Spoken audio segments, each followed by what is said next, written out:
Kepada bangsa Aceh, salam kemerdekaan. Lewat kesempatan ini, saya ingin mengucapkan banyak terima kasih atas buku sejarah perjuangan bangsa Aceh yang saya telah terima dengan baik. Hari ini tanggal 15 Agustus 2022. Terima kasih banyak juga khususnya untuk saudara Abdullah Ilyas yang tolong kirimkan kepada saya.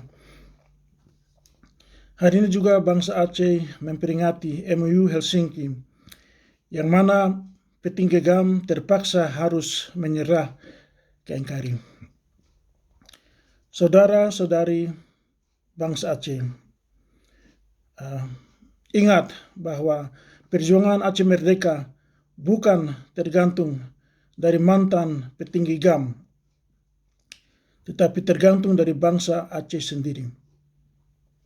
Apakah Anda menyerah dan terima MOU Helsinki, atau Anda bangkit dan lawan kolonial NKRI? Itulah tergantung dari saudara-saudari sendiri. Khususnya untuk teman-teman, untuk kawan-kawan yang hari ini ada di kota Helsinki, Finlandia, untuk demonstrasi dan bikin aksi penolakan MOU Helsinki. Saya kirim salam dari kota Den Haag, dan maju. Perjuangan bangsa Aceh tergantung dari bangsa Aceh sendiri. Aceh merdeka!